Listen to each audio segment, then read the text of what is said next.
When you are tuned in to that which is source, when you are tuned in, when you tune your frequency, now you do it all the time sometimes, you just don't do it all the time, And we want you to know when you're doing it and know when you're not doing it, because when you know when you're doing it and know when you're not doing it, if you like it, you can do it more often. Especially when you understand what it is. So these things we want you to know. That which we call source, that which man often calls God, that which we refer to you as your inner being, that fullest part of you is always available to you right here, right now. But you have to do the tuning work, because the frequency of source is already set to a frequency, to a guiding light, to something that you have to work your way to. You have to feel your way to it, you see. So when you're thinking thoughts and they don't feel good, stop it. Or if you're thinking thoughts and they don't feel good, then try to find a thought that feels better.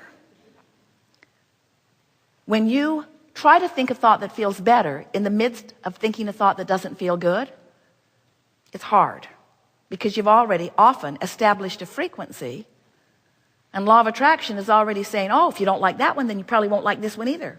If you don't like that one, then how about this one? If you feel this bad, you can feel even badder. In other words, law of attraction is not discriminating. Law of attraction just dishes up whatever you got going on, you see.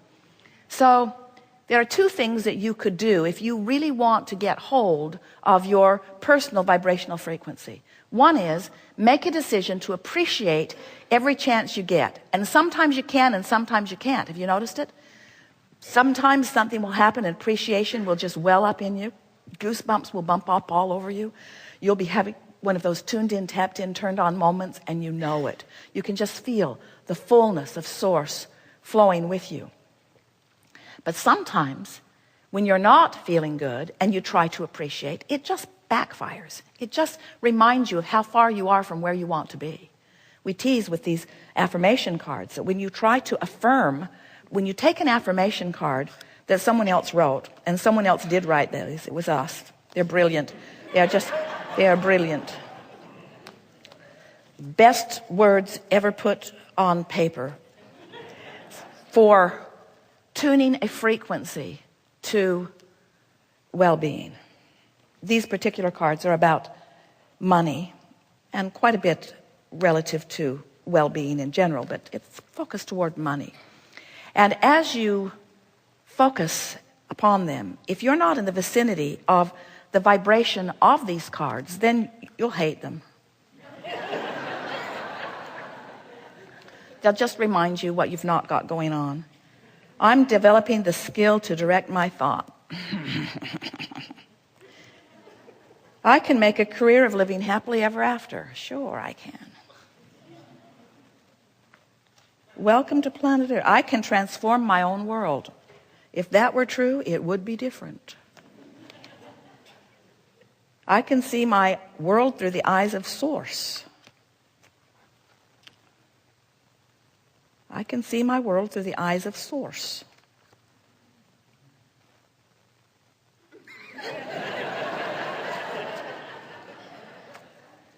So if you're not in the vibrational frequency of these cards, they don't seem so brilliant. And affirming, all right, maybe I'm not focused enough. Life is always working out for me. I can earn money by doing what I love to do. They don't pay you for surfing. I can create both money and the time to enjoy it. I'm going to send that to my boss. Whatever I desire, I can acquire. I'm going to send that to him too. So you get what we're getting at as we deliberately mock our own brilliance. Because the frequencies have to match up before it feels good. The frequencies have to match up before it feels good. And if the frequencies don't match up and you push it, you'll just dig in where you are. So when we say there are two things that we would do, these are the two things. We would appreciate every chance we get if the appreciation comes easy. And if it doesn't come easy, we wouldn't push it. Have you ever had a conversation with someone who disagreed with you about something and you knew you were right? They knew you were wrong and they knew they were right, but you knew you were right. So you talk, trying to convince the other, and what happens? You're both just more sure that you're right because you just dig into where you are. Well, the same thing happens when you decide to affirm from a vibrational vantage point that isn't in alignment with what you want. There's a backlash in it that makes you hate law of attraction. It makes you hate Abraham. It makes you sure that there's something inherently wrong with you, and you walk away from it certain that you're unworthy, and that's why things aren't going well. And it isn't anything like that. It's just a vibrational variance that you can't buck the current of. So if you try to appreciate and can't, then the next plan of action, and it really works well, is just get as general as you can about whatever it is that's bothering you.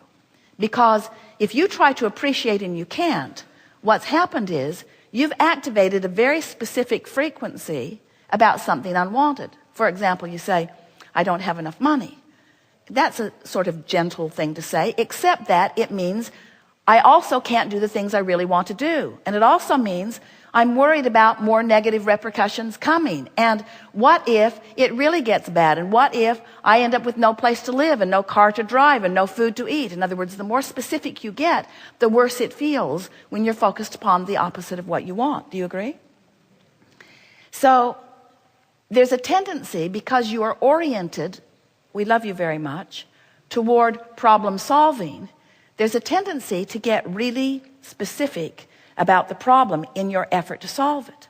But all that does is keep a vibration that is opposite of what you want and a vibration that is opposite of who you are active in your vibration. It just makes it harder and harder. And so then you try harder and harder. You do more processes, you make more affirmations, and you practice without meaning to often the opposite vibration of what you're reaching for. Where if you decide you will go general, you see, if you're really specifically knowing what you don't want, you're in the worst feeling place. If you get more general about it, you'll feel better. And from generally knowing what you don't want, you can generally know what you do want. But from specifically knowing what you don't want, you can't find the specifics of what you do want right here, right now. Now, you've launched them. In other words, the opposite of the wave, when you really know what you don't want, what you do want has been projected vibrationally into your vortex, and the source within you has become a vibrational match to it. And technically speaking, you are it. In other words, when you're sick, you are weller vibrationally than you were before you got sick. If you have a financial crisis, there's more money amassed for you vibrationally than before the crisis happened, because that's just the way this wave, this vibrational wave works. But the question isn't, did you launch the rocket? The question isn't, does the vortex of creation hold your vibrational improved life? It does, it always does. The question is, what is your possibility of tuning to the frequency of what you do want when you're so tuned to the frequency of what you don't want? That's really what creation hinges on. It hinges on your ability to move your average going on all day, focus, to move it into the place that's more in alignment with who you really are and what you really want than with what you don't want, and sometimes with what you've got. And it all hinges upon you being so, we love you very much, intoxicated with what is. You know you are. What is so real. And you think it's real because you can hear it and see it and smell it and taste it and touch it. So it's real. And not only can you, others can too. So when others look at what is and agree that what is isn't what you want, it feels compelling enough that you keep wanting to talk about it, you keep wanting to explain it, you keep wanting to think about it, you keep wanting to keep it active in your vibration, because after all, it's real and you don't want to be delusional. You really do. You don't want to be delusional. You don't want to stick your head in the sand. You don't want to not face reality. And we say, why would you face a reality that you don't want? Because it's real. Well, it may be temporarily real, but it's past tense. By the time it's manifested, it's old news. What's in the vortex is really where it's at, you see.